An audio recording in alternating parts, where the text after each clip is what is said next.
Is sexual disconnection the sign that it's time to separate?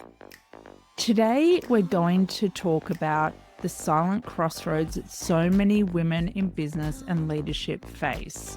You're growing, you're evolving, you're expanding. Maybe your relationship isn't keeping up with that. Maybe they're here and you're here, and you're really feeling that gap between the two of you and you love them, but the sex, it's lacking, it's missing. When it does happen, it feels kind of lackluster. This episode isn't here to push you towards making a decision. That's not what we're here to do. What this episode is designed for is to get you asking yourself the right questions. Maybe the questions that you've never dared ask, or maybe you just didn't have the language for it yet. Because when the erotic connection fades, it's so rarely about sex. Sex is one part of it, one part that gets so much of our attention and focus and bandwidth, but really it's about everything that happens around sex, everything that surrounds sex, everything that happens before sex, and everything that happens after sex. So we're going to go to the truth, to the heart of the matter, that this is actually about power and identity and how those aspects of your relationship are evolving, which aspects aren't keeping up, and which ones are begging for an upgrade. First thing I want to acknowledge is you are so fucking smart. And your partner, no doubt, is so fucking smart as well. And I'm going to say the thing that I don't think many other sexologists will say. Being smart, being intelligent can be such a burden when it comes to eroticism. Why? Because we overthink things, we overanalyze things, and we go into overcompensation to try and strike a beautiful balance when our mind just can't reconcile what is actually a body issue, what is actually an emotional issue. I call it the burden of intelligence. Being smart is frustrating. Being smart can get in the way. So as you listen to what I'm about to say, let's acknowledge first, you are so fucking smart. You are so intelligent.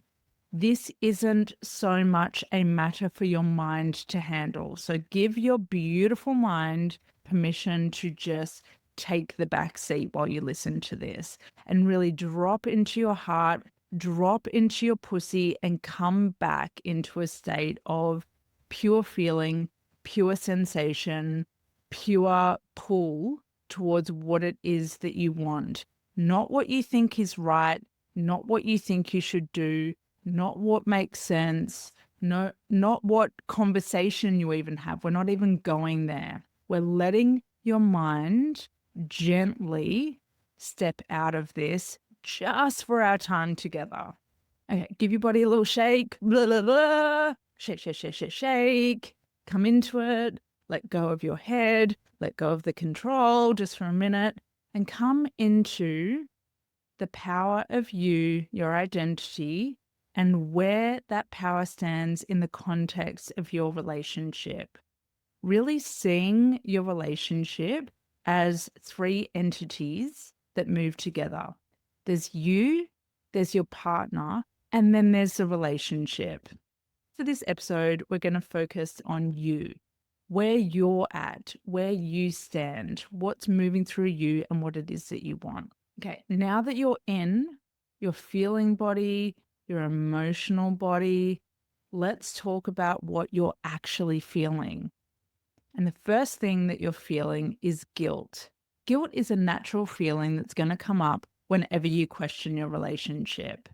Whether married or not, you've made a commitment of sorts. You've made a verbal commitment, you've made a physical commitment, and just questioning that when you might have said this is forever makes you feel bad. But I'm going to spin that around right now. It's unhealthy to not question your relationship, to not question where it's at, where it's going, what the future holds, what you want. It's healthy to ask, even though we made this commitment, even though we said yes, and even though we are saying yes to each other, is the yes still there? Where is the yes? And just as importantly, what's getting our no for where we're at? So your guilt really isn't necessary right now. Your guilt is a conditioned response from standards and expectations out there in the world that you've internalized. And that guilt gets to be alchemized into pure power when you start being brazen enough to ask yourself the questions that so few are prepared to ask. The less you listen to that guilt, the more likely you are to fall prey to a relationship that feels like you're just settling, you're tolerating, you're putting up with. Some people call it acceptance, but when there's no ignited, aligned action to make things better, it's not acceptance. It's going into a fawn response to keep the peace. And I get that this is hard because you're already doing so much. But that also makes you already primed to handle and hold and manage something that is next level. You can do this easily. You can do your business, you can be a leader, and you can do deep introspection into your relationship and your sex life. One of the key reasons you've been afraid to question all of this is because there is a silent expectation that we, as women in business, high performers, highly capable human beings, highly intelligent human beings, should be able to hold it all and handle it all. And whether you like it or not, that seeps into how you approach or don't approach what feels emotionally charged. Because sitting there in the background is, this part of your life should be fine. You should be able to handle it yourself. You shouldn't need any other intervention or help or support. You should know what to do. And that's a mind fuck. And that takes you out of your body and out of your experience. When the truth is, emotions are messy, people change, the context shifts. What was true isn't anymore. Relationships are an evolution, and I don't think enough people give them that credit that they deserve. And that's why sometimes when things are working, they work well, and then they stop working as well. Why? Because circumstances have changed. You've changed biologically, you've changed psychologically, you've changed emotionally. They've changed in all of those regards as well. And in that moment, we go, why is it not working? I just want things to go back. And the more we yearn for what used to be, the more we pine for it, the more we're out of presence with what is right in front of us, what we can do about that, and how we want to approach it to make it even better. The sexual disconnection you're in right now is its own experience in this moment. It is incomparable with how things used to be, because no matter where you look back into the past, things were different. You're in a different space, a different environment, a different job. You had a different family dynamic. You had a different level of health. Bring it into the now. What is surrounding you? What is in your immediate grasp that is not working for you sexually? Actually, scratch that. Let's strip it back. What is the thing that's not turning you on physically, emotionally? What is it that's happening before sex that is creating the disconnect? That holds so much of the gold. Because yes, we've got problems that happen in the bedroom.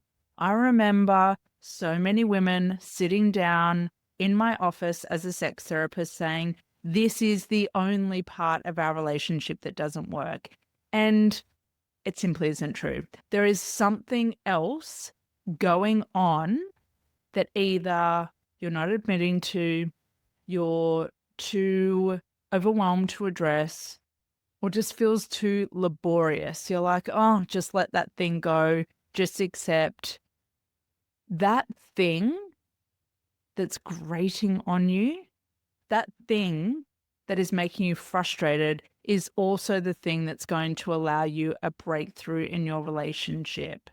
And much like before, I was saying how there's three entities, there's your role in that, there's their role in that, and there's this allowance in the relationship dynamic that's permitting it to continue.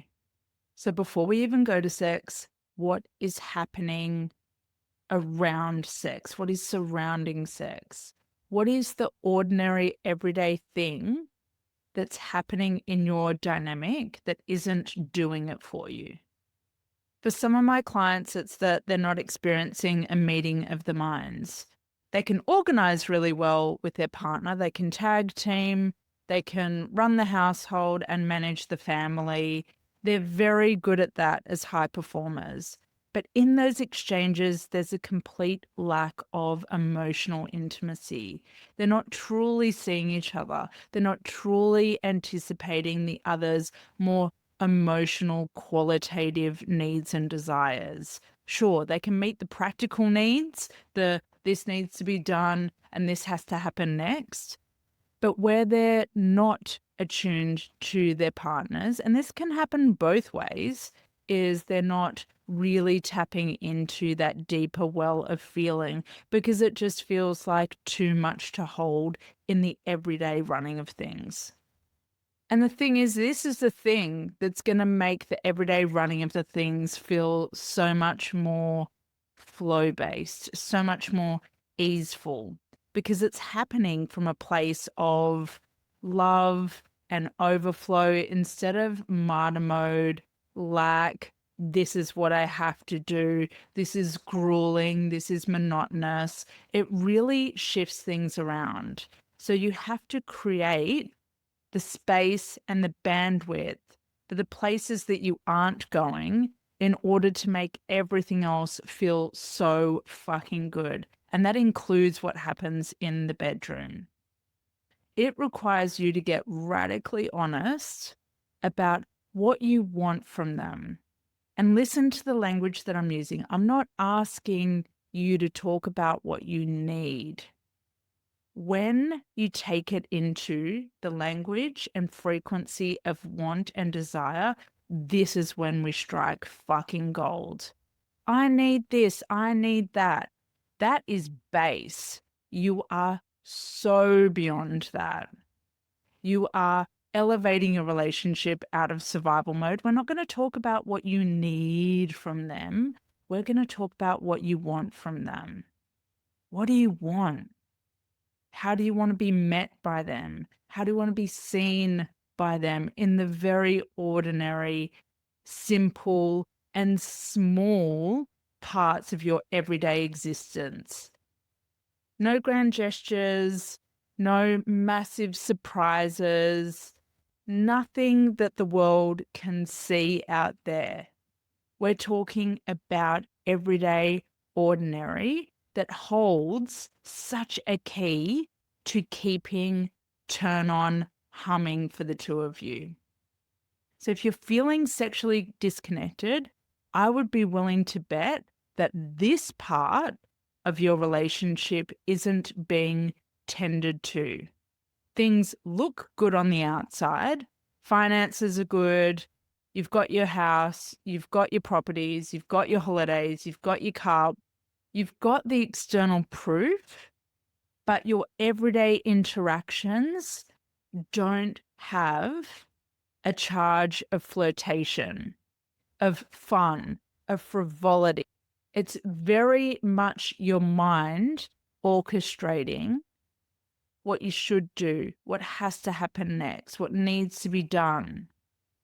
And that is sucking the sexual juice out of your relationship with them. It's on you and it's on them to bring that back, to really revive it And it doesn't require you to go out and have a 5-star dinner or stay overnight at a hotel. In fact, I recommend you don't, because it can put pressure on this being the moment that changes everything. Do that when you're celebrating all of the hard work that you've done behind closed doors in the mundane parts of life.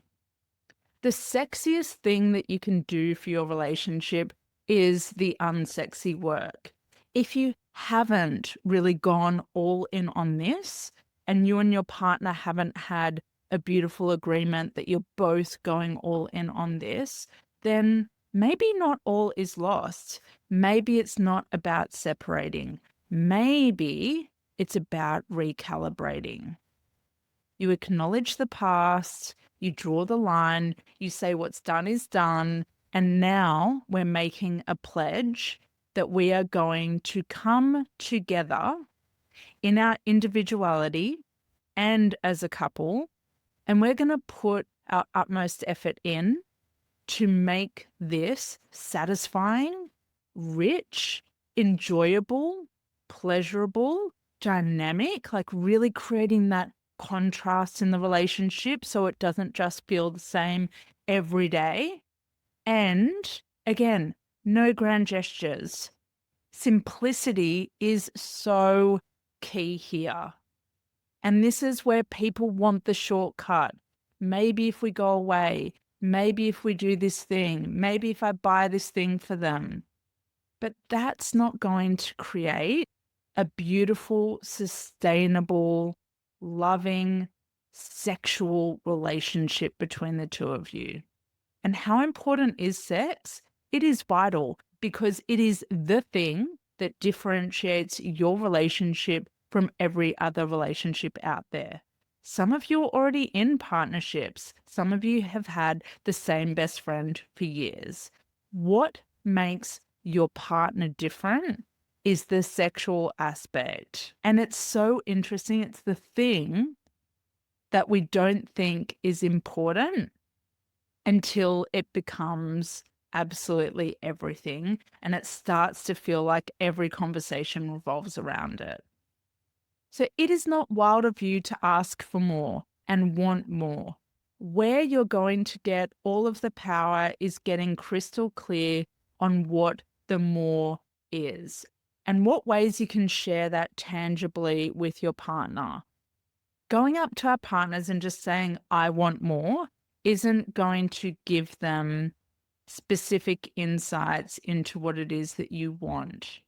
You need to identify what kinds of intimacy you're looking for through them. And it is not every type of intimacy. We need to get our intimacy needs met by other people as well. We're not going for they fulfill all the role. What is most important for you in order to feel truly seen, heard, and loved by them? What is it that you really want from them in particular? And if you're cognizant that they can't quite meet the other aspects in the ways that you desire them, the question then becomes, who can you have in your life that is a safe person where you have that meeting of the minds, or you experience a really special type of emotional intimacy, or you can go all in and hyper-focus on a hobby that you have? What is the thing that you need from them in order to facilitate the natural expansion into the bedroom? What is it that's really going to do it for you so that you feel wet? Choose one or two things. Any more, and it's probably going to become overwhelming and they're going to feel like they have to jump through hurdles. Most importantly, look at how you are complicit in this. This is where it gets really fucking confronting. And this is where one of your automatic primal brain fear responses will want to crop up. You might want to fawn. You might want to go into collapse. You might want to fight. You might want to run away. There are other options available to you in your bountiful nervous system, and you know how to access them because you're already doing it in your leadership. It's just that when it comes to the vulnerability of your relationship, those skills can go out the window really quickly. It's private, you take the mask off with them, and you kind of forget that you've got all of this capability inside of you and you're already tapped into it.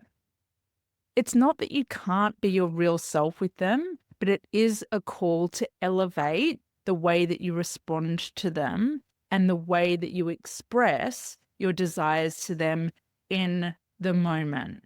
And that's their responsibility too.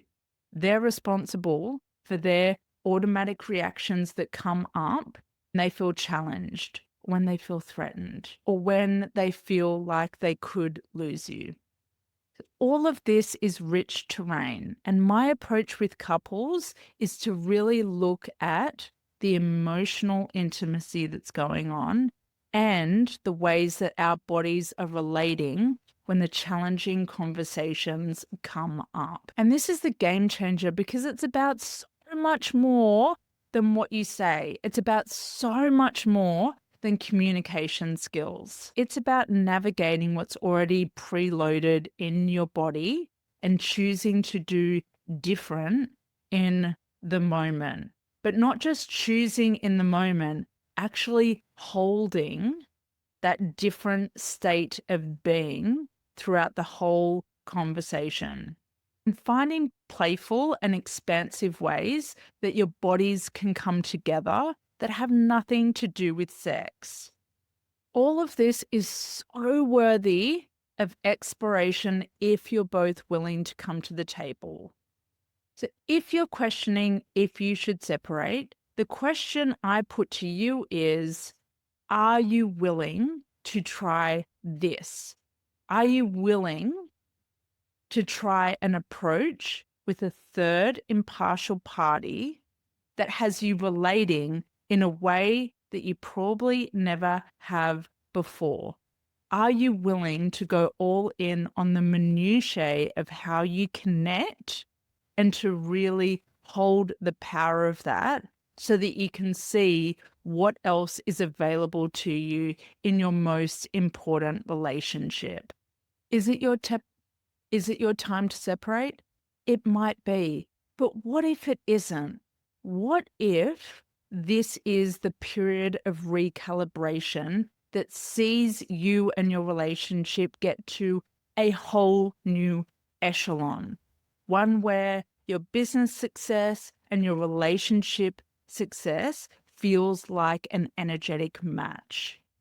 And all it requires is a willingness to be curious from you and your partner.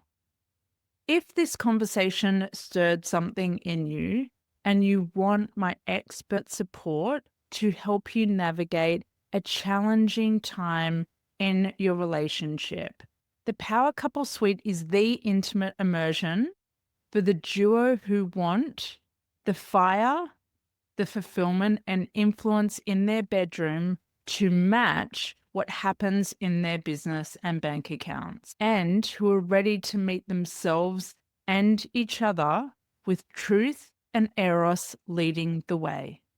This is a 3-month private container with sessions for each of you, both of you, and a private Telegram channel for immediate recalibration. You've done a version of success and you've done it together. Now it's time to do it with pure power and pleasure, driving the connection where it matters the most. Go to laurenwhite.com.au/couples to secure your first Power Couple immersion.